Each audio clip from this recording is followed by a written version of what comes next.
SFJ 4x4 Studios presents in my oversized four-wheel drive Jeep. a Jeep podcast starring industry experts.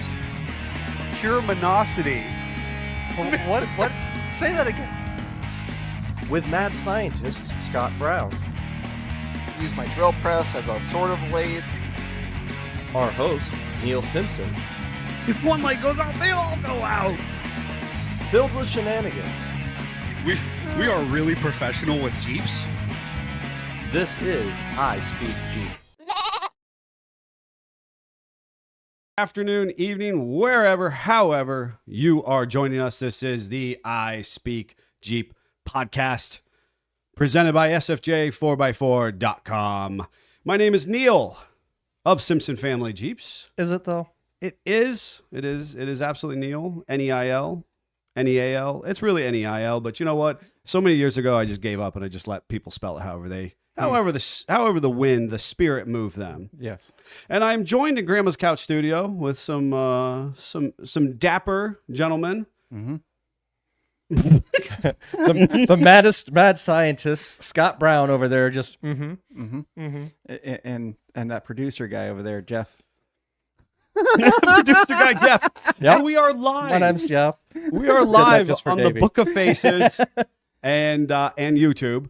And you can join us every Monday, roughly every Monday at 10:19 a.m. on the fastest growing automotive and Jeep specific podcast in the universe. As voted by Neil's mom. As voted by my mom. I just want to say it would have been 1019 today had someone not hit me with the random. Can we see if we're actually playing in Antarctica?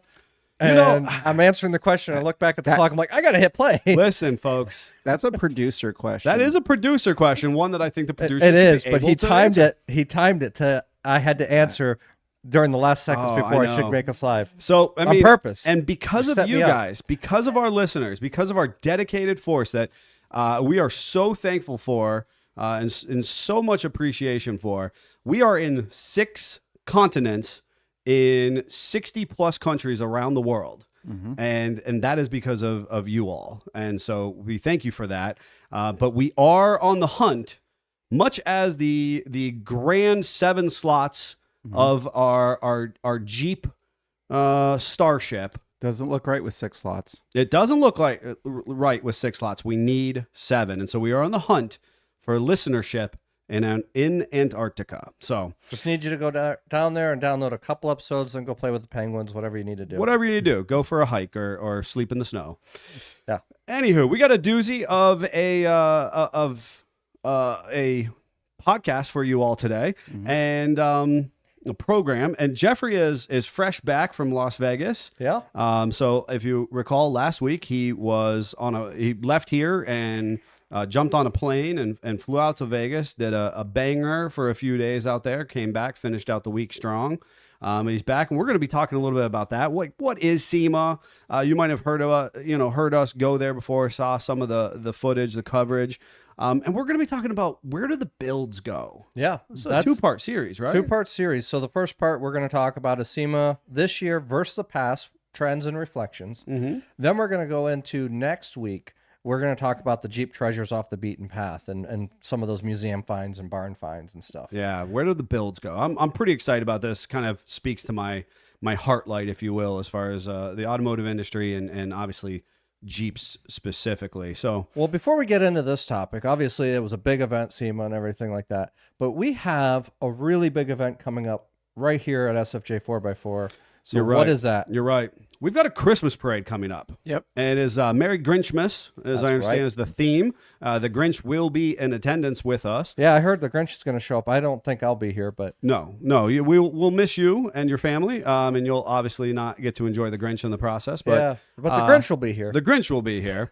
We'll be bringing as many Jeeps as we possibly can. What's really cool about the Christmas parade, it's just a really neat environment where people are just in a good accord, right? We can kind of set aside any differences you have in life. It's dark. We're decorating our Jeeps. There's lots of twinkly lights. Everybody's wearing fun and funny hats. And is whether you Scott's definitely excited for it. Oh yeah, I can see you're just all you're a gentleman as You all know, going. They actually, him and his wife decorated the Jeep last year, and His wife decorated it, but yes, That's true. yeah, but he was excited about it he was actually pretty happy. because he's got the new Gladiator truck. He can do more decorating with it. He's gonna. Has a power inverter. I think he's gonna try to knock it out of the park. I think he's this going to year. knock it out of the park. I think so. Okay. I think he's setting us up.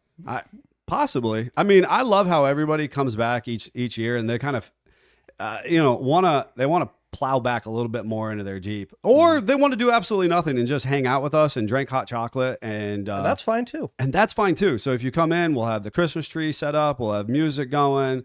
There'll be hot chocolate and maybe some snacks. You can kind of see what's going on in the shop. It's definitely a really cool time. It's a open house environment, so kind of come and go as you please. And we look forward to seeing you here. It's really less than 3 weeks away. So Crazy, right? Put it on your calendar and make it a priority. It is Black Friday, starting at 4:30 p.m. here at the shop, to my knowledge. Yep. Okay. And just jumping into the comments because we didn't do that yet. Derek got first, so good morning, gents. Good morning, to Derek. Daddy Jeep. Good morning, Jeeple. Good morning. Jaga Jeepers. Good morning, SFJ. Eric Elliott. Good morning, gentlemen. Roy Hill. Good morning, buddies. And James Vick. Good morning, gentlemen. Good morning to all of you. And last little plug, I actually am rocking the Any Season hoodie. Scott left his at home, I think, because he's ashamed of it, of his jerky. Just want to get it dirty. I'm still wondering where my beef gravy hoodie is. So, and understand that those hit the market last week. The pre-orders did, and right now, percentage-wise, the Any Season hoodie, which obviously you can start as early as Halloween because we have a zombie and a turkey and a Christmas tree, all represented on this hoodie. With Get to wear it all fourth quarter. You get to wear it all fourth quarter, Q4. This hoodie is right. applicable, right? It is outselling the Stuffed with Adventure by like 110%. You're making me sad, people. There has been an order for it, or there will be an order for it. Order. But we've had quite a few people. We have quite a few people come for this ugly Christmas sweater inspired Any Season hoodie, which is just super super cool. fun. It's super fun, and it comes in beef gravy brown, Turkey- Christmas tree green, Turkey gravy. and which you're turkey wearing. gravy. Okay, that's your colors. That's the colors we're talking about. So I've got the turkey gravy hoodie on, which obviously is Scott and I should not wear. But No, you had it filthy the first day when we were trying to advertise it was them. dust or soot or I don't know, something it was on the dirty. sleeve. But so we have turkey gravy, we got beef gravy, and we've got Christmas tree green. The one criticism that did come in, and I did have a criticism, and so I want everybody to know that I read just about everything. So I see you. That the Christmas tree is backwards. Per our state award-winning Christmas tree growers of Greg's Christmas Tree Farm and owners of the YCJ, that tree is officially backwards. Really? Now, it is the iconic, it is a manner in which we iconically strap Christmas trees to vehicles. Correct. But from the Christmas tree professionals. Well, it's also not wrapped and it's decorated, so that's my hit the ball back in their court. I'm still Touche. trying to understand why would it be backwards? Because they normally wrap it and it's stronger the other way. Well, and you want either your root bulb or the trunk facing forward, and it's wrapped, and so the wind is pushing because you always want them because you pull it through the house. It'll break branches that way. Yeah, it'll break branches going this way because you're folding the branches in a non-appropriate. And I, as the only real tree purveyor of the group, I can contend. What's a real tree? If my tree is not growing in a field right now, then I don't want it in my house. That's just how it works. All right. So anywho, folks, SEMA 2024. We saw some coverage online. You might have saw, some YouTubers posting who knows what gobbledygook. They all cover the same. I was going to say stuff all the over- same stuff over and over and over That's again. honestly part of what we're talking about today, and arguably next week, or maybe some of the things that you don't always see. And honestly, should the chips fall right for next year, Greg had lead performance mechanic Greg had suggested that that if I end up back out there with Davey, that we should do content on what everybody isn't covering. Yeah. I thought that was kind of fun. It's an Yeah. interesting. Greg has the best ideas. Oh Sometimes. my gosh, Scott really has the best ideas, but Well, and honestly, it was a heck of a trip. Greg and I got out there. We arrived at the convention center at 7 a.m. Vegas time. It doesn't start till 9 a.m. yes, And you know what they said? You're excited, but you're not coming in anyway. you Yeah. shall not pass. We were not allowed to enter the building, but we did get an opportunity to walk all the lots. Yes. So we got a jump start on SEMA, and what we covered ground-wise last year in a week, we covered in a day this year. We were both pretty sore by the end of it, but we had an opportunity. We made it through every hall of SEMA, all of the lots on day one. And we did. I think you were sprinting. You were not doing productive things. It sounds like you sprinted. So we did You actually. just shouldered people in the process, Well, just throwing bows and head mean, down. You did That- Jeff things. that What may were, have what, were you happened. just trying to get your steps in? Like what? Oh, I was not trying to get my steps. So with taking pictures and video and holding the phone most of the day, I still had 30,000 steps in for the day. And I'm like, oh, that's a lot. So anyways, we actually did. We stopped and talked with a few different people along the way. Got to hear about some exciting new products. That was our biggest thing. Was right at 9 a.m. when the doors open, we just beeline straight for the back corner where the new product section was, and we went through that first new product section immediately and had those pictures uploaded to Davey within the first hour. Sure.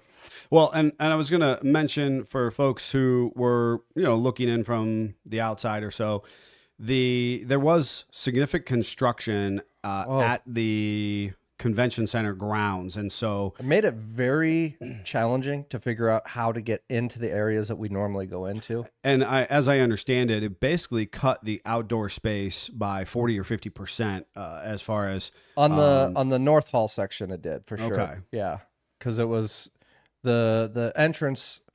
I don't know if you can picture it, and for our listeners, when you're coming down off the monorail, you get to kind of oversee the convention center. Mhm. And as you're looking over towards the where it makes a nice 90-degree corner, and there's this beautiful entrance, that was all gone. That was under construction.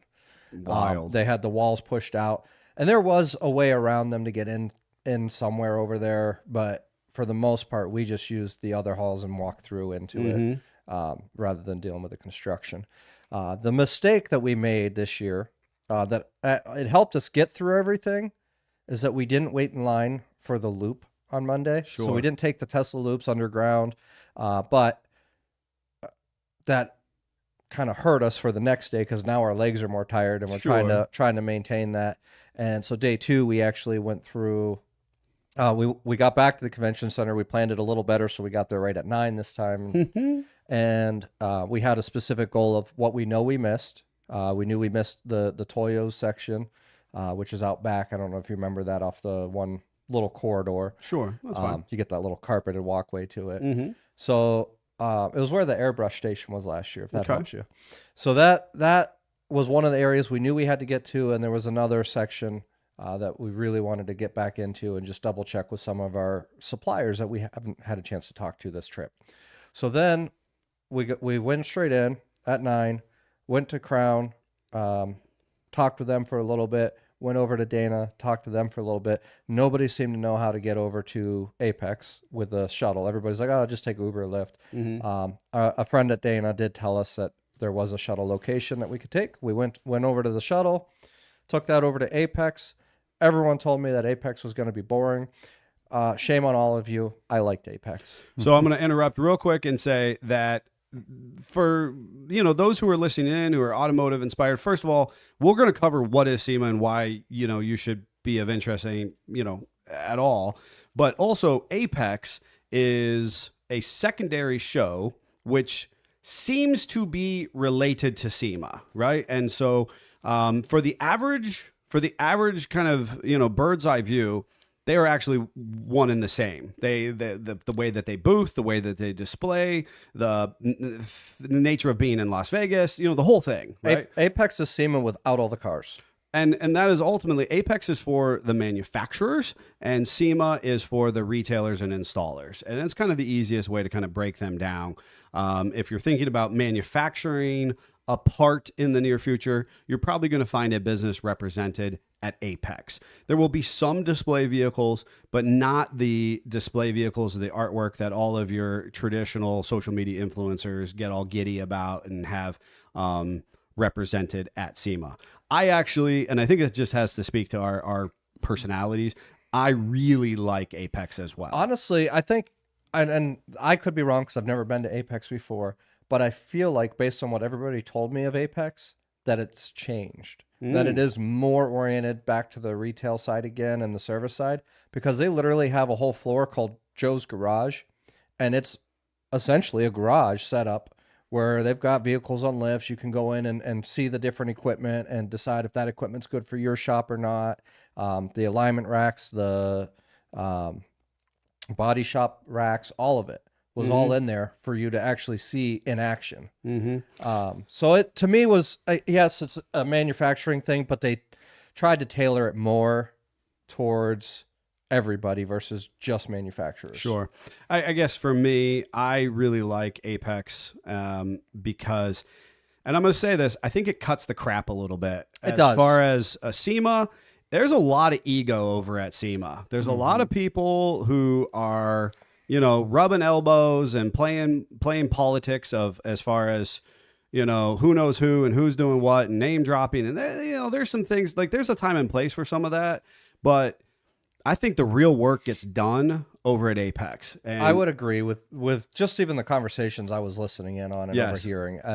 It was definitely more business oriented, where SEMA is more social oriented. And that's a wonderful delineation of the two. So what kind of builds did you see at SEMA that kind of, you know, jumped out to you? I mean, there's always the fun ones. So there was the R2 Jeep 2, which was really fun, Star Wars inspired Jeep. But I think one of my favorites this year had to be the 6x6 that could crab walk, the JT 6x6. And it was parked with its wheels sideways. You know, there's always things to talk about out there that they do on purpose. Quake is famously known for that. They had a Bronco without a tire on, sitting on the rotor, basically. And On wood blocks for some reason.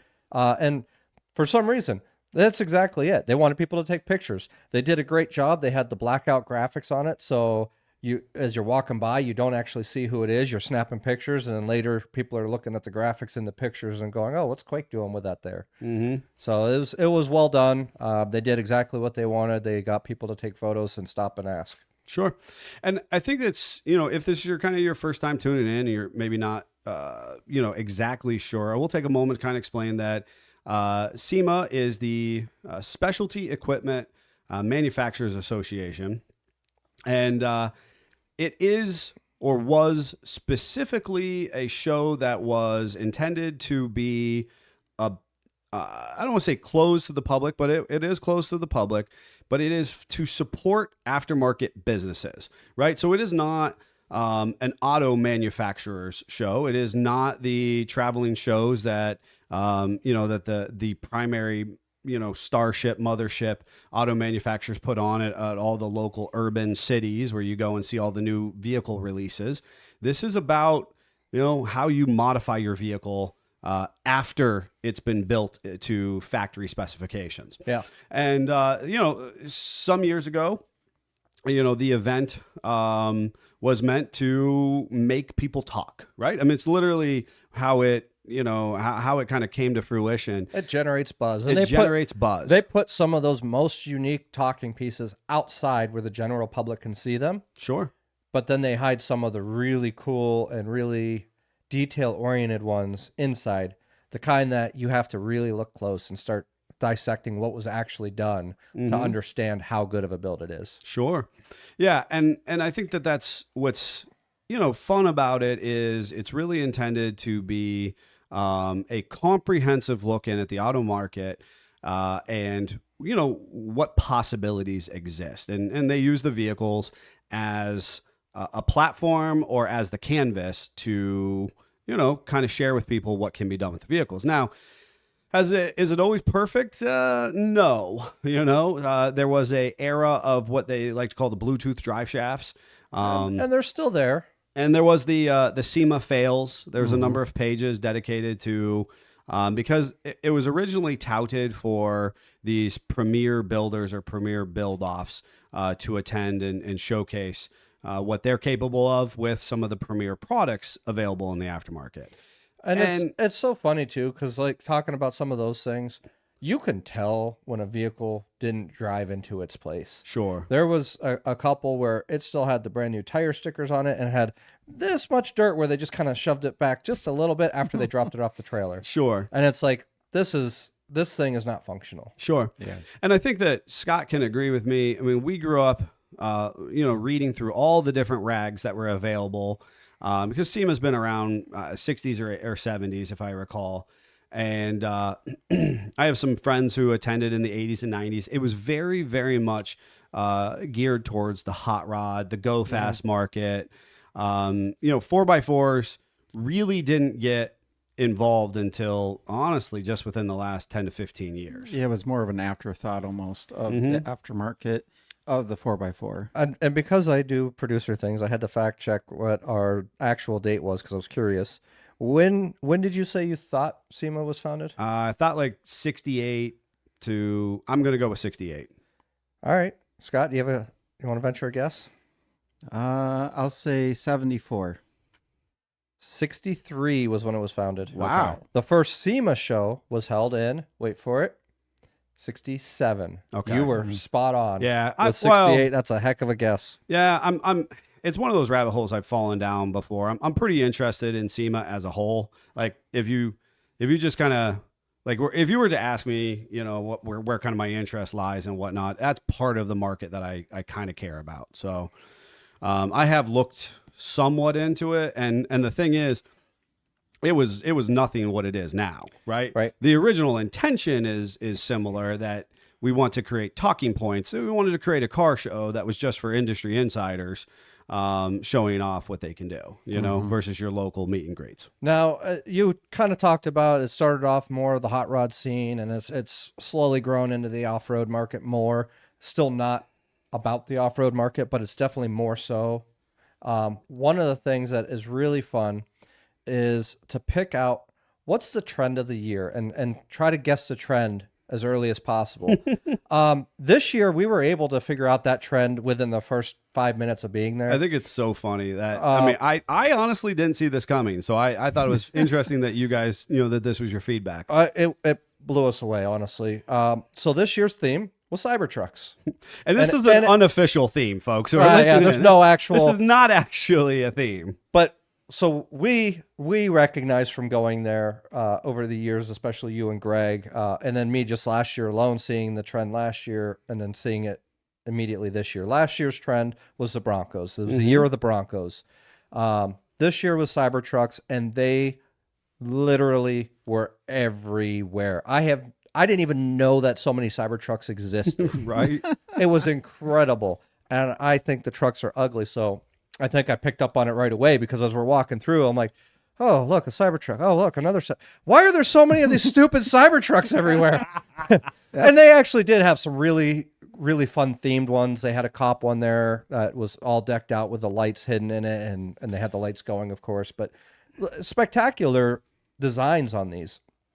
I just don't like the truck. I was talking with some friends over the weekend about it, and they were like, how many things are there to do to modify a Cybertruck? I said, I didn't know of any, honestly. I thought honestly it was almost all cosmetic stuff. Well, and I thought even from a cosmetic standpoint that it had so many sensors and proximity awareness and whatnot that you really couldn't add stuff to the outside. Well, of it them. didn't have to operate to get there. Well, that's also true. That's true. And there was the Cybertruck row. It had to have been probably somewhere in the vicinity of 10 to 20 Cybertrucks all lined up. Every single one was a different color. Huh. I was like, I didn't even know it came in different colors. I've only seen it in the silver. Yeah, I'm with you. It was fun. What's interesting is that via my social feed, I have not seen any of this coverage. So for you guys to come back and be like, it was all Cybertrucks everywhere. It was actually kind of funny. I watched a YouTuber, obviously doing SEMA coverage, and they kind of panned past, and there was a 1 ton, air quotes, 1 ton Cybertruck. So it had dually fenders and Bud wheels on it. No. Yeah. And he was just like, oh, and that was it. Yep. That was his response. Wow. He was so enthusiastic about it. Well, and in the comments here, Zach's saying it was good to see you guys this year. Missed you, Neil.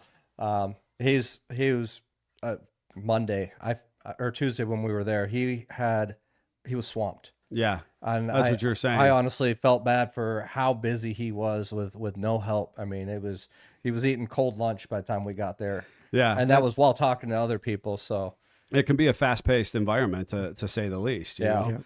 Yeah. And so, what other builds were there? I mean, like I said, from years past, we had the year of the J, not the J truck, but the JT, right? A couple of years before that. So last year was the Broncos. The year before that was the JTs. The We year had before, COVID somewhere in there. Yeah, JLs was the JLs one were in before there that. somewhere. So there's been a running theme, whether it's intended or not.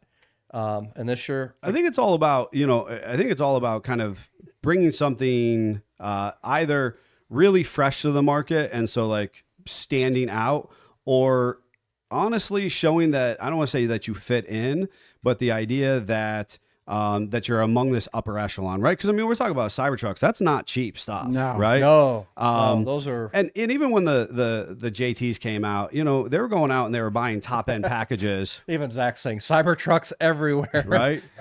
I mean, the idea that, and what kind of frustrates me is you go out and you buy a brand new vehicle and you can unbolt the suspension and you bolt something back in its place, and now all of a sudden that's a SEMA build. Right. Yeah. And I think that that's still the discredit of the 4x4 market. I mean, obviously, when I started going out there, which is not quite 10 years ago at this point, but it's remarkable to think that we're pushing that.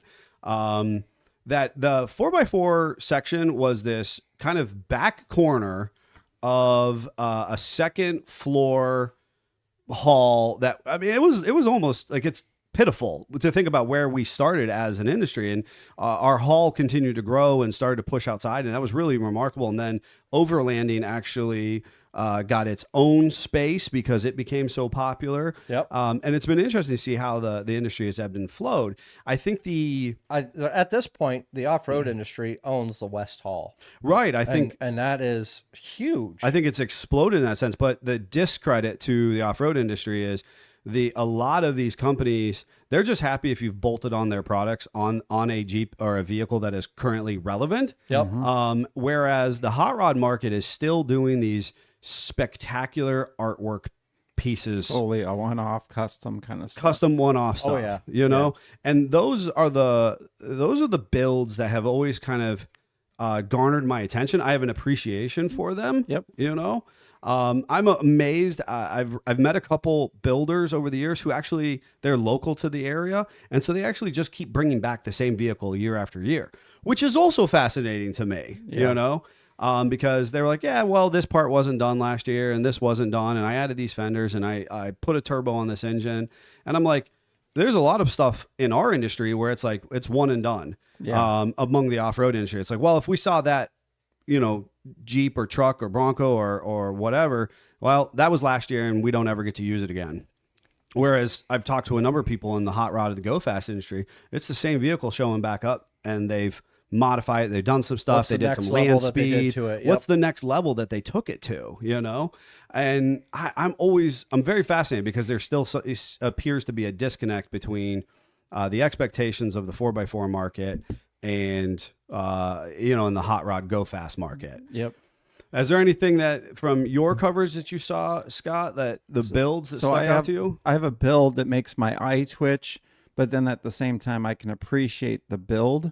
Let me take a guess. The flat fender. Yes. I can appreciate, especially from working sheet metal, how much work it was to custom make a flat fender that for most people that didn't go would just see a picture of and go, oh, it's a flat fender, because there's no perspective. There's no you almost need that quarter in the picture so you can have a size reference. Right. But I told Gazelle right away, it's way too big. The seats aren't proportional to the Jeep. Yep. The doors is stretched, and I've lived through the how to take your flat fender off-roading. And this was, so that everyone's aware, this was in the JKS booth. Yes. And it was the only Jeep-like thing they had. Yep. And they had a small little, just a real small display of Jeep parts. Everything else was all focused on trucks. They didn't care about Jeeps this year. Yeah. But JKS or Fox? JKS. I Yep.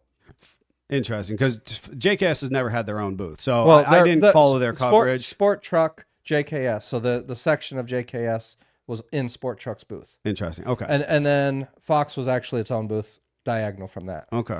But it was in the JKS booth. Interesting. JKS BDS. Yeah. Yeah, that makes more sense. Okay. So any record, it was a green or a forest green flat fender, air quotes. Air quotes. He's doing air quotes, folks. Can't see him. And they basically took a flat fender and put it in a growth ray and made it bigger, except for the actual parts where you would sit and that, and made it be on like full width newer Jeep axles or something. It was really kind of hard to tell. I believe it had a newer V8 motor in it, which again, it was another red flag for me. It was like, wow, look how much room is in the engine compartment. I do want to comment. Zach said, JKS is a Fox factory company, which, yes, we were just splitting up where that booth was. Yeah. And how it was laid out. Fox, because Fox had a dedicated Fox booth as well as the dedicated JKS BDS booth. Right. So my mad scientist iTwitch is flat fenders are kind of our 32 Ford or our vintage Roadster or something like that. If you're into the hot rods, you kind of know what I'm talking about. It's the boss Mustang of the Jeep world. So part of me is saddened when we play with the purity of the flat fender so much that we've not made it a flat fender anymore. I can understand why, because we've all, me and Neil have owned stock-ish flat fenders, and they're not roomy by any stretch of the imagination. So I can understand it, but a part of me is real sad inside when, and I'm sorry for this, but even if you just stretch the door opening and you make it so you can get in and out easy, you've ruined the proportions of the flat fender. Like now it makes my eye twitch and I can't unsee it. Oh, I think my favorite part about it though was we had got the pictures of that on Tuesday. Yep. Wednesday we were over at Apex and Davey messaged me, and mind you, while at SEMA I have T-Mobile, which is extremely good signal out there, but it's so congested that it makes it difficult to send messages out. So even though I've got full strength signal, everything's slow. So I didn't know what pictures made it to Davey, what didn't, but he asked, hey, can you go over by JKS and get that flat fender picture at some point? I'm like, I got it already. So I just sent it to him really quick. The 3 pictures, and it immediately hits me back. What frame is it? Is it a JK frame underneath? Nope. And that's because Davey immediately, the troll he is, called me over and he's like, hey Scott, you see this? what do you think about this? Because he knows at this point, and I see it. My eye starts to twitch.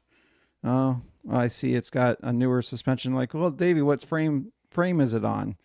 Well, I don't know. I'll message Jeff and ask. So that's why all that happened. I just literally hit him back with custom. Just one word, custom. Well, I think it's interesting because when we talk about builds of the past, and you're talking about, proportions and whatnot, there was that, I don't remember what they called it, Big Tom or something. Yeah. Where they attempted to make it all proportional, but basically it was a flat fender that was, I don't know, 2 times the size of what it realistically should be. have been. And they even made huge seats for it and everything. And it blipped on my radar not long ago, where I thought I saw it cruising in the desert somewhere. And I thought, wow, that's really interesting, because the struggle that I have, and I think it was interesting when we started talking about this topic, is where do these vehicles go, right? There are these beautiful, iconic. Now, one that stuck out from years ago was this incredible C10 with just the most spectacular camper that slide camper, and it was all period correct, and the C10 was slammed, so full size GM based pickup truck for those who are listening who might not know, and it was just absolutely gorgeous. Must have been, $250,000 to 400,000 went into the restoration of the truck and the camper. And I kid you not, within the last 6 months, I saw it blip up on some type of, hot rod inspired page where somebody was actually camping out of this thing and using it for what it was built for, And I was like, good for them. Like, that is awesome to see that this thing is still making the rounds. And is still actually functional enough. It is actually functional enough because, because I think that sometimes or oftentimes things are thrown together haphazardly to make a statement. Yep. Or I'll be honest with you, as an industry professional, when I see kind of a lesser known business who just kind of all of a sudden gets promoted to be a SEMA builder or whatever, and they're like, oh, well, this used to be a SEMA build. I'm like, okay, well, that kind of, that's not a good thing. That doesn't mean that that's necessarily a good thing, Right, unless you really kind of transparently showed off what you were doing with it, and maybe went and used it somewhere or showed something. We've definitely seen some stuff that's just bolted together, bubblegum and duct tape. And then there's some other ones that are actually really decent builds. I mean, I really like Fred Williams' build in the Dana Spicer booth. I see Zach brought it up in the comments. It was actually a really fun, clean build. Did he? Because he brought up Big Willie, which is the Jeep that I was talking about. Yep, no, up above. Oh, okay. They said that's why we loved having Fred Williams build in the Dana Spicer parts booth. It was actually a really fun build with the wooden bed and the wooden gates on it. I like that style. Definitely something more unique in the process. It was unique. If I remember correct, there were so many vehicles. If I remember correct, it was just on a JT frame. Yep. And he would probably clarify more of that. But it was a fun build. Sure. And I think well done. And that's because ultimately, the ones that kind of stand out to me or others in the process are going to be the ones that are more unique, that are more talking points, that have a little more of legacy or character to them. Yeah. It's like I said, God bless American Force and folks who, may or may not be aware. They do a lot of the big truck wheel and some tire stuff. And those are the trucks that really took a beating on the internet for being Bluetooth drive shafts a few years ago. And I grew up, as a purveyor of truck nationals and the big 4x4 roving shows that ran from coast to coast. Yeah, triple roll bars, and 6 shocks per corner and big beautiful dualies that didn't make sense. And this is kind of the modern day version of that. And I always used to tell people they're meant to be an artist's canvas. They're not really a big, super functional truck. Are some of them functional? Absolutely. But are they over-the-top functional? Probably not. You don't see a hotshot hauler, running their coast-to-coast or their north-to-south trip in one of these big trucks. And the challenge I have is that, arguably, like the Cybertrucks, there's so many of these American Force trucks of sorts. They make a presence. They represent the brand well, but the build kind of fades into obscurity because, quite frankly, I don't know who did what with what. They all kind of start to blend together and look the same. And I'm certainly years later, I'm not conjuring up, kind of a statement piece build. Like I just saw this recently, and where is Kenny Hawk in the world? Nobody knows. But talk about a guy that everybody in the industry fawned over for a hot second and then overnight faded into obscurity. Yep. And everybody lost their mind. And it's just kind of a personal piece for me. It's like, I'd rather be kind of a consistent individual and have longevity and lasting power than kind of a flash in the pan. And I met Kenny years ago, 12 years ago or something, at a show out east. And super cool dude, had just built some really sweet rat-inspired Willys Jeeps, or was in the process of building, I should say. And he did some just incredibly creative, really cool, kind of off the wall, broke the barrier of talking points amongst the industry.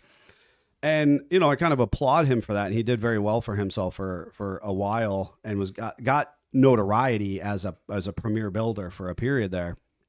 And so what brought this up to me was maybe 17 or 18, don't exactly remember. He had built the silver Jeep with the turrets. And I'm trying to remember what the name of that Jeep was. And it had a premier spot at every show that it went to because, again, it was so unique, so interesting.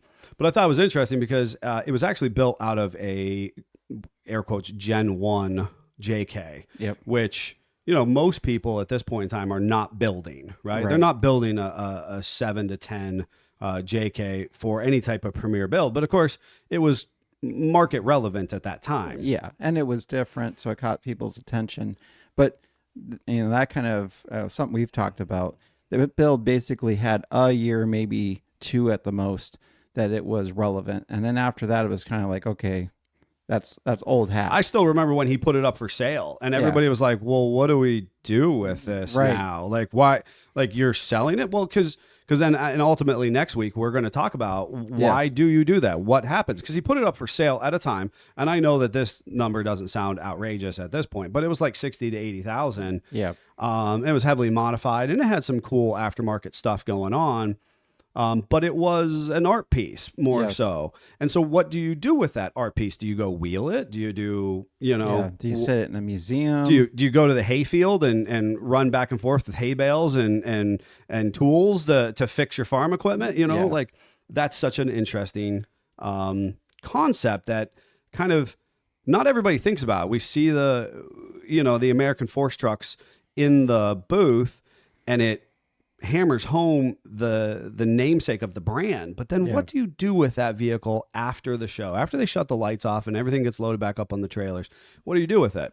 And that the lasting power of that particular Jeep I thought was interesting because, again, just within the last few months, I saw, and it was like, you know, and this is probably does a discredit to Car and Driver magazine, but it was like a Car and Driver magazine, right? I mean, it's like Auto Trader. It was somebody who is now so surface level of the auto industry, Kelly Blue Book or something. Yeah. You know, using this Jeep as a magazine-esque cover photo for one of their marketing ads or something. You know what I mean? And I thought, but first and foremost, I thought, man, whatever happened to Kenny Hawk? First of all, second of all, I thought, what happened to that Jeep? You know, because it was an old photo. I could tell. You know, I was like, oh, I was probably there when that picture was taken. I kind of remember that, you know, in the background. But it's just interesting because they command this presence, and then the lights turn, you know, slowly fade out, and then they don't. So speaking of fading presence and commanding presence, and Stellantis showed up big. And they brought the Easter Jeep Safari concepts. Yes. Which, you know, as who I am in the past, I was honestly never that thrilled about concept vehicles. Right. Because I almost felt a level of disappointment because I was like, that's unobtainium. Like, we're not actually going to get that vehicle. And what I've now grown to appreciate is that we're going to get aspects of that vehicle. Right. We're going to get a version of the parts that are on them. You know? And I think you particularly would have liked the wing lights that they had on the one.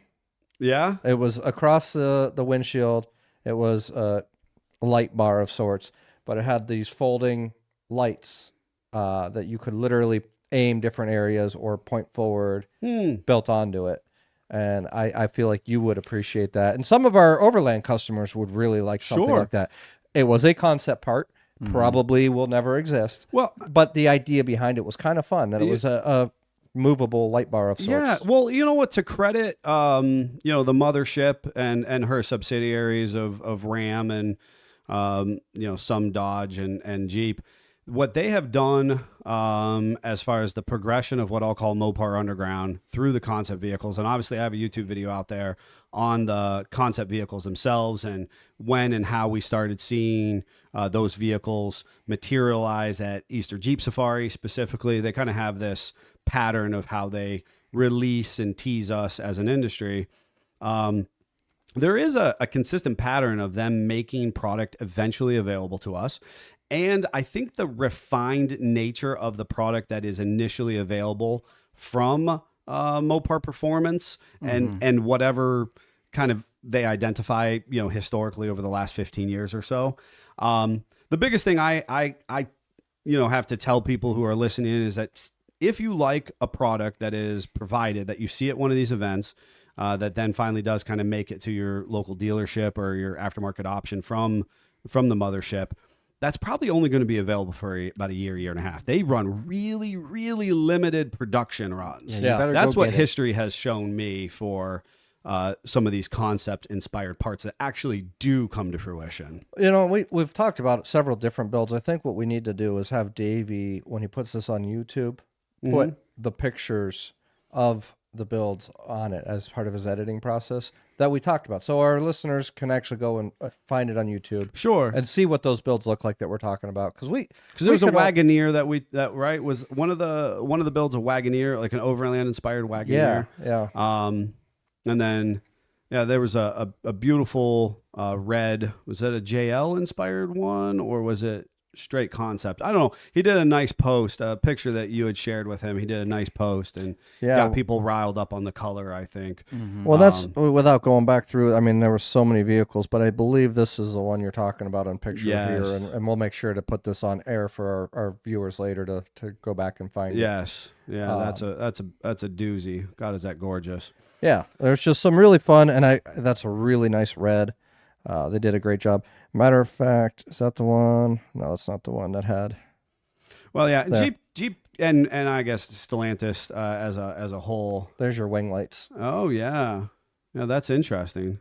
Yeah, which, as you mentioned, for the overland industry, that makes a big deal. And you look at the JK and how it naturally transitioned in the JL. There's a lot of aftermarket parts that have been adopted into the production of the JL in of itself. So they are listening, they are attending these shows, and taking stuff home to the drawing board, if you will. Well, with all the speculation going on about Stellantis and them doing layoffs and stuff like that, it was nice to see. I mean, they had a massive display set up. So it was good to see that there and see that they're still trying to be relevant in the market. Yeah, interesting. I think it's interesting when it comes to some of those. Honestly, when we were talking about this concept, when we were in kind of internal discussion, there was a beautiful 6-door JL last year. Oh, that was gorgeous. And that gorgeous. It was also so well done. That too. FC was there as well, and we had a lot of fun with that. And in preparation of this, we were talking internally, and I said, I'm actually in a number of automotive groups that are dedicated to 6-door trucks and 6-door Jeeps, and there's a couple guys who are building extended JL platform Jeeps in there and everything. It's really cool. But that particular 6-door, which I think was that in the Real Truck? It was in Real Truck's display. But Real Truck's if I understood it correctly, they didn't have anything to do with it. Right. It was just there. Which was really peculiar, right? And so this is kind of an interesting piece about the builds and where do they go and what purpose do they serve? So you had this 6-door JL in the Real Truck booth, and a Real Truck, and they had a Flex on a Race Rock. They had Flex on a Race Rock, and they had Real Truck sells a number of brands. They've recently acquired Omix ADA, correct? Yep. They have Amp Steps as well as one of their lines.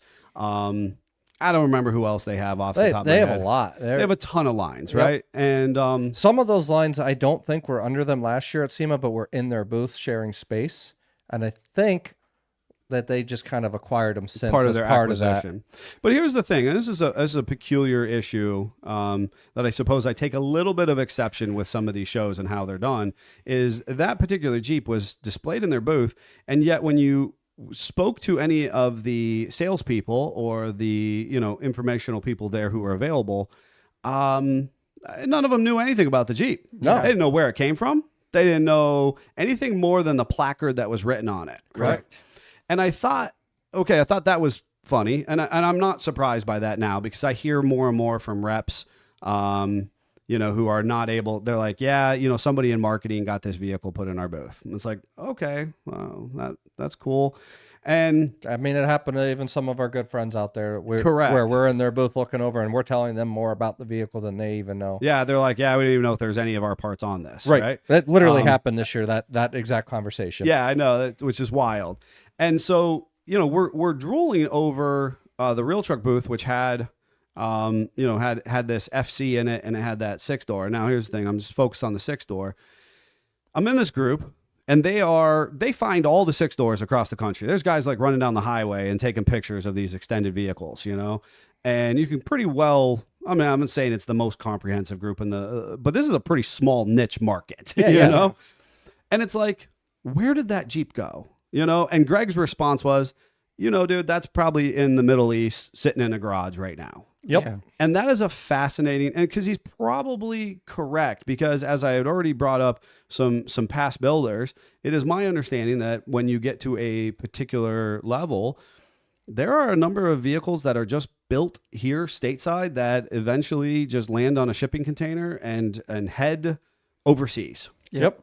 And it's so interesting because we keep track of many of our customers, but we have absolutely had a handful have really elaborate vehicles built.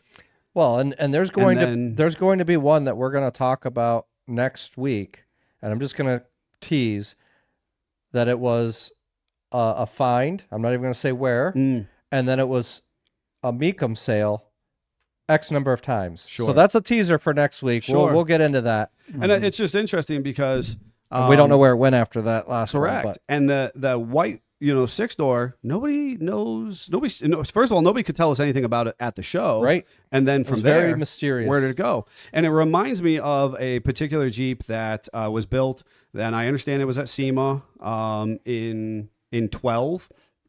And it made the rounds with a number of Mopar inspired groups.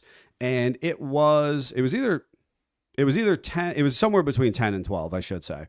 And it was a JKU on a 3/4 ton Ram chassis. Yep.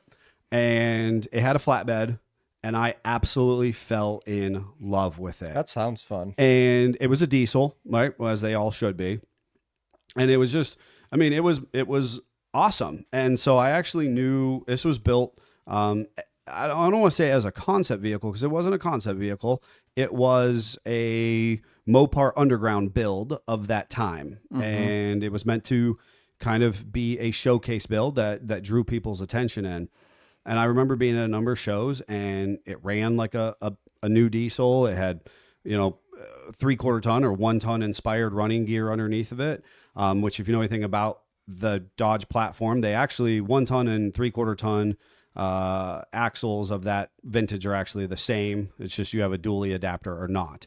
So basically, it was probably an AAM 11.5 inch ring gear in the back. So big, massive axle, and but single wheel. And I just remember it just idling along being like the coolest thing ever. Right. And so I knew one of the guys who was kind of on the forefront or on the development of that particular vehicle. And eventually years later, I said, whatever happened to that?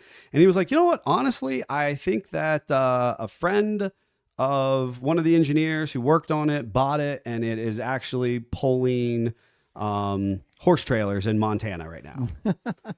Of all things. But I thought, like, how interesting, because here was a vehicle that commanded magazine articles and picture taking and crowds of people at these shows and events, to be quote unquote retired to pulling horse trailers and being a work truck at a large ranch in Montana. And it's so interesting to see where these builds, where they go, right? Yeah. Because at the end of the day, they are still just vehicles, right? Yep. Are they all museum quality? Do they all deserve to end up in Jay Leno's garage or some other private collector? Yeah. And that's why I think that As Jerry Seinfeld going to take him on a Coffees and Cars video. right. And I think it's funny because, like I said, I kind of cringe when I see Facebook listings and it's like, oh, this was a SEMA build and X, Y, and Z year. And I'm like, well, that doesn't actually sell me on anything. No. There was one other one that was just super fun, and I hope somebody in our audience can tell me, because I think it was actually a vehicle from the original set of Back to the Future, the DeLorean. And I know I saw that, and I took pictures, sent them for Scott to see, because I mean, it was so well done. If it wasn't an actual prop from the movie, I'd be surprised. Interesting. The amount of detail that was put into this. It had a working flux capacitor. It had all of the dates and time gauges on the front of it. As Greg put it, the rainbow spaghetti of wires everywhere. Sure. It probably argues that it isn't then, because I'm a nerd. I follow that a little bit, and the original cars weren't very well done. Surprise. There was like one really good car that was on the camera most of the time, or other ones were just kind of not. But there is such a cult following for that car, and actually the pickup. So there was actually a couple DeLoreans there, but there was only one that really stood out to that's you. Back to the Future DeLorean. And again, this is just kind of a funny thing, because we hear all the time, like, how are you actually just a specialized Jeep business? There is a business that turns DeLoreans into time machines and makes them accurate, or what they should be. And that is I didn't know that. That is their job. That is their purpose. They are way down that rabbit hole. They know all the little minutia of changes and differences. And you can literally, if you're Jerry Seinfeld and you love Back to the Future, you can have a time machine. That is worse than the Jurassic Park people. You know what I mean? And Without question. I think about that. Giaga Jeepers is saying there's actually 2 replica DeLorean cars built better than the movie cars. There you go. Yes. And who knows? Maybe this is a third from SEMA. I don't know. I don't know anything about it. It was really good. It had the poster, the cardboard cutout of Marty McFly and Doc. Yep. And I was like, this is Scott right here. He needs to be here with us. Get a picture with this car. That is fantastic. Yep. Yeah. What an interesting spectacle of vehicles that go on display. Some really, really well done. Some that are just kind of, put together to be talking points or to do a little shock and awe. Oh yeah. I always appreciate the folks who try to drive them, either drive them there or drive them while they're there, or once they leave there, they go and try and put them to use, because that's an interesting thing in our industry to say, yes, you put all this time, energy, and effort into it, but at the end of the day, it is a vehicle. It is not actually a painting that is meant to just be visually consumed. It is meant to be worked and driven and utilized as the vehicle that it was originally intended to. So, which I think that is a fair segue to lead us into our topic next week. If you thought this was interesting, we're going to be talking about, why do people hold on to these builds, these projects? How does that trickle down from the top to the bottom? Is it in a museum squirreled away? Is it, so it's a private collection? Is it a public museum? Are you going to bring it to our Christmas parade? Are you going to drag it into the Christmas parade build? Or is it just rotting away in a field somewhere because you just kind of can't let go of it? Or is it in a pull apart? Or is it in a pull apart, which some of these vehicles end up in? I had a fun conversation with a listener and a customer the other day. He actually found his first Jeep. It was an 86 Comanche that he had ordered new, and he found it in a junkyard. And he knew that it was his because in his ownership, this is back before we had all the plastic bumpers and you hit one little thing and the whole vehicle crumpled. He went off a ditch and he damaged his fender and his front bumper. So he used a stick of, square stock and built his front bumper. And as he was going through a junkyard, a pull apart, there was his Jeep. So he managed to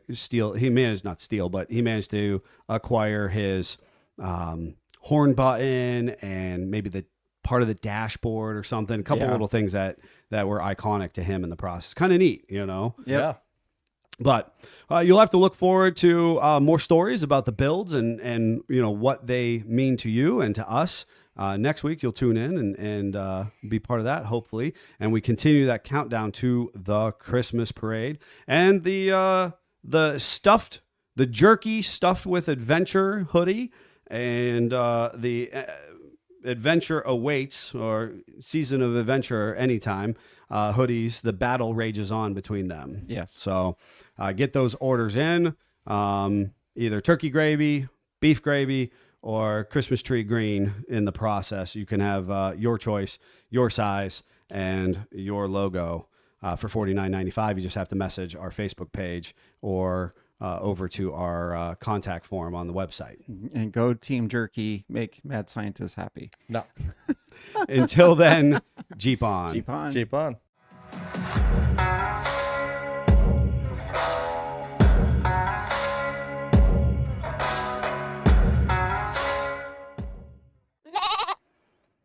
I had a very busy weekend. It was so busy. I'm glad that you guys had a busy weekend because after a week of traveling for SEMA, I was done. Yeah. I did You're not. comatose. And I got worried because I had a couple things where people were messaging me, hey, can you help with this? And can you help with that? And I agreed to it, but everything fell through and I didn't have to do anything and I was happy. Lame. Oh, that's fantastic. Well, I was definitely channeling you because I have yet to buy a miter saw, a compound miter saw, which will make my life so much easier. I just have the old school chop miter saw. Again, you know? 10-inch or bigger. Don't go with a No, 7. and that's the problem is that I've got like a 7 1/4 standard chop miter, and I was just like, this isn't going to do the job for me for what I need to do next. And but I ended up working, outside. The weather was actually gorgeous Saturday. Yeah, it was. And still did not level the she shed, but did a whole bunch of other things with it. It's permanently leveled, I think. Does it have a roof? It does not have a roof yet. So I actually got all the sheathing done and fully nailed in. I ended up having to have help on the 16 on center on the sides and everything. Yeah. So we did all of that, finalize the sheathing, not just put it up. I actually did a whole wrap on the house, cut out the doors, the windows, all that kind of stuff. Nice. And I did, because I am glutton for punishment. I called the folks, the builders who did my roof on the house, but I had a really nice conversation with them. Their driver is 80 something years old. And he's like, oh, yeah, they'll be able to do that for you. I'll get right back with you. And then that was Tuesday, and I never heard from them again. And I don't feel any type of way. No, you're just going to go home, and it's going to be done, and you're going to be like, oh, I owe some money, apparently. Well, which was what I was hoping for, right? Which was what I was hoping for. Because I said I literally just want the exact same thing that was done just 2 years ago. I need it done over here, And that's exactly what I was hoping for. A much smaller scale. A much smaller scale, just boom. And I never heard from them, and they didn't show up on Saturday to just magically wave their wand and do it. So I took it upon myself to, I want to do the trusses on this. I wanted to learn. I think it's why do we build? Why do we, why, it's you and the body work and everything. I've started to put that process together. So we actually cut the trusses the way that the measurements, the numbers, the angles, the bird's mouth, compensated for the sheathing, set the peak, so I did all the things and I feel really, really good about it. And I am awesome. Excited to prioritize doing the roof at this point. That's fun. I am. I'm excited. Now, am I a little concerned about the leveling? I will have to admit that I am a little concerned about your super rudimentary leveling blocks. My temporary blocks. Yeah, with the one nail each situation. You did it on purpose. I literally did it on purpose because I wanted it to be temporary. Yeah. So I don't know if I can add all the weight of the roof while it's still totally not leveled. You know what I mean? Yeah. And I think that it'll be easier to level by picking it up or jacking it up Before you have the weight on it. Before I have the weight of the agree. roof onto it. So I agree. I just got to figure out how I'm going to actually solidly level it at this point, you know. But I also had the opportunity to go visit my cousin's hot rod shop, cool. which was cool. Because I did a little bit of hot rod stuff myself last week in the evenings. I was playing with the limo a little bit.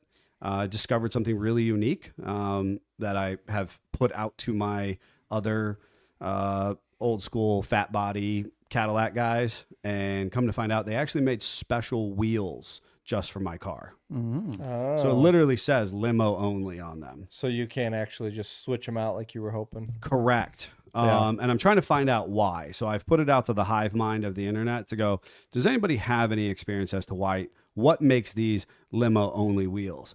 And right now the feedback that I've got is that they are actually just a heavier construction for an aluminum wheel. And of course you were around and modifying vehicles in the 90s.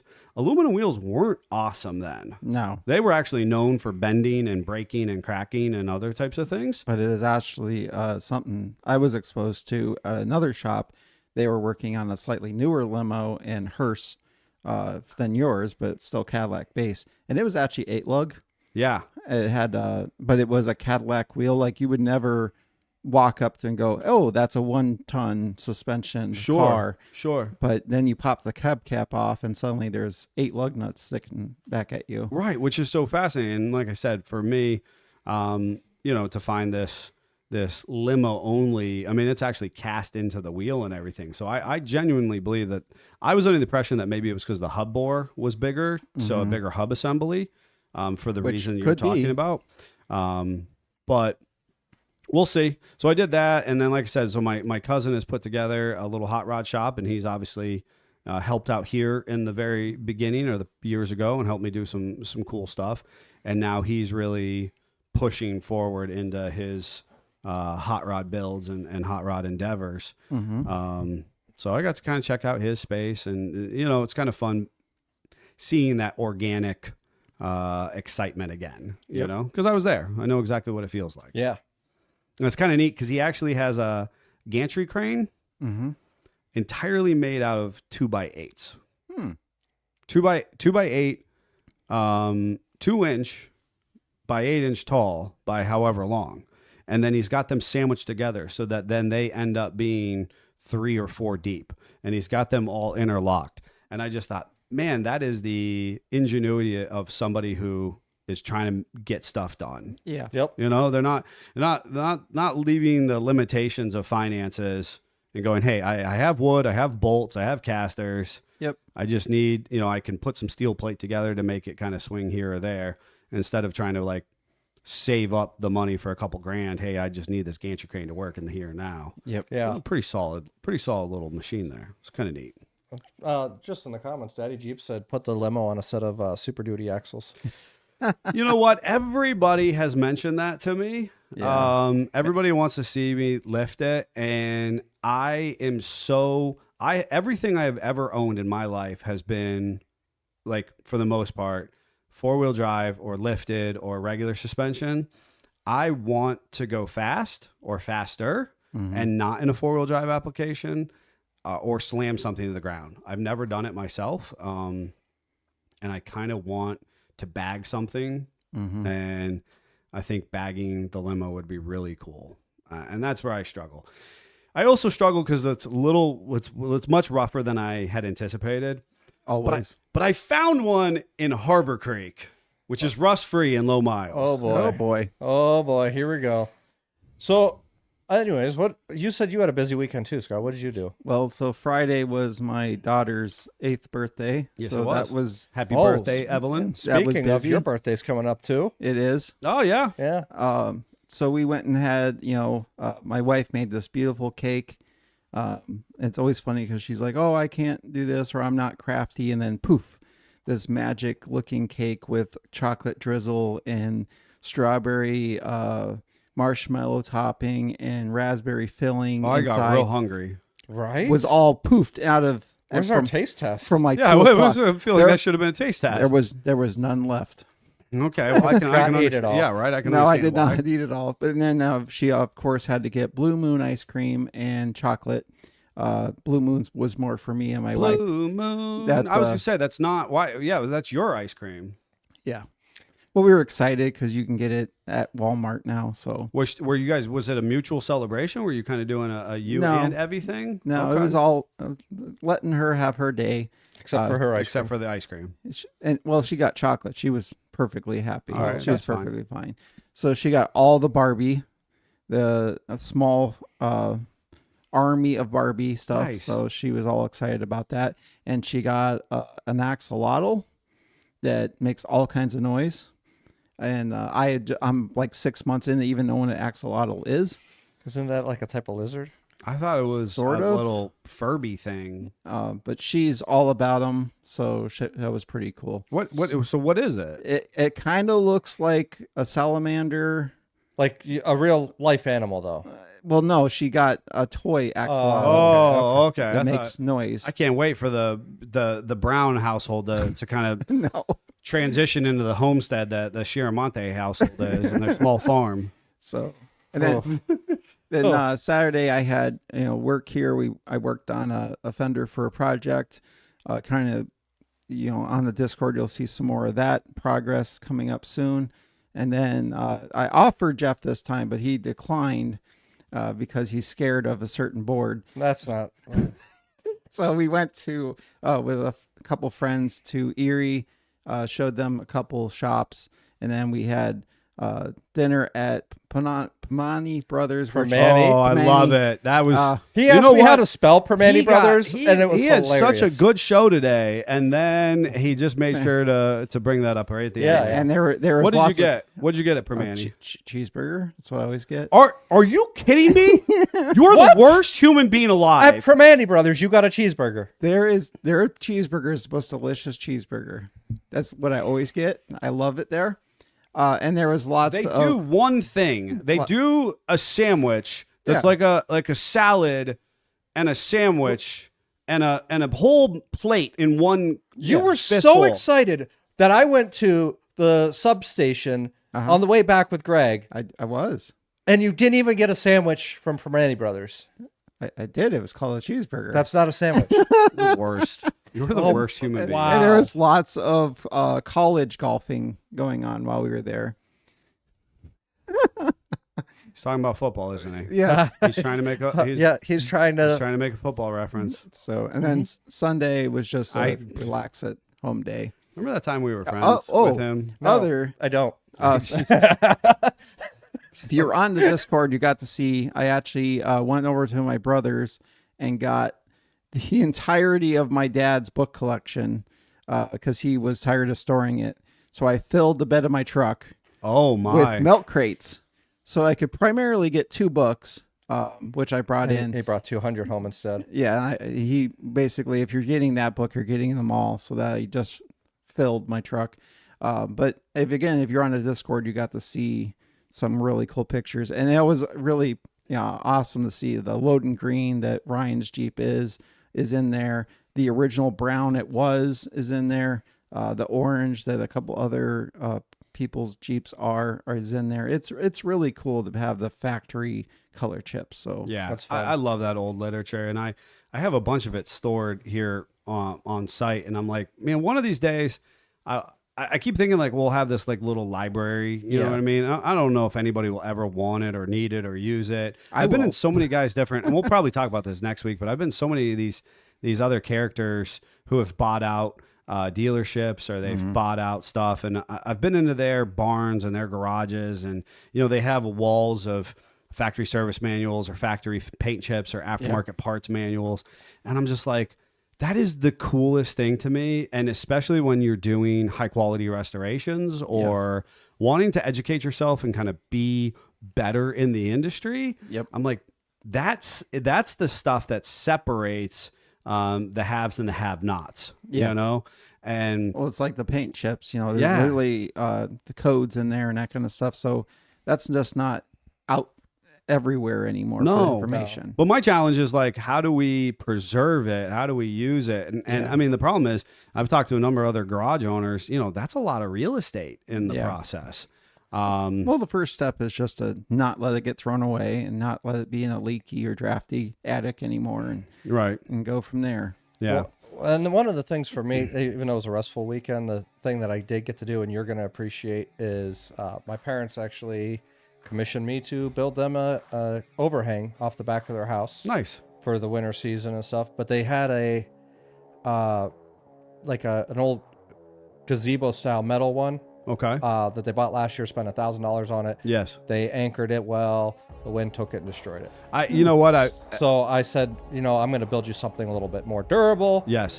They liked the pictures of your house, Sure, or your shed that I built, Yeah, and, yeah. and so they're like, we want you to build and design this. So Saturday I spent time designing that. You actually Wednesday, a full gazebo or just a lean-to? I'm doing a lean-to off the house, but I'm going to do it as a pergola style. Okay. But with a metal roof over top of it. Okay.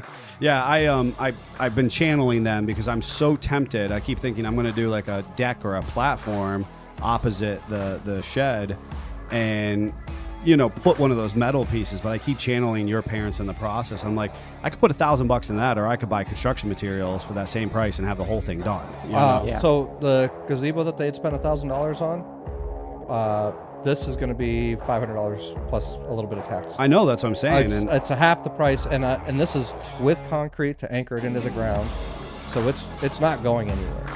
That's what's up. Yep. That's So awesome. that's Wednesday. I'll be doing that. That'll keep me busy. Yeah. I don't know. Are we off? So what? As far as the builds go, other than that, I got to watch some football and enjoy that. Steelers games obviously was really intense. I don't know if you watched any of that. I didn't, but I did see the schedule because they were losing a good portion of it. And So they started off real strong, and then it was a neck and neck fight all the way to the end. I mean, they won by a point because they got the Commanders to jump off sides. I was going to say, I saw the 1 point. I told Jennifer at the end there, and I was like, I wonder what happened in that game. It was intense. Did they lose their golf ball?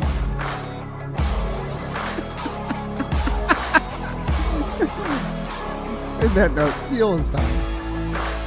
Yeah.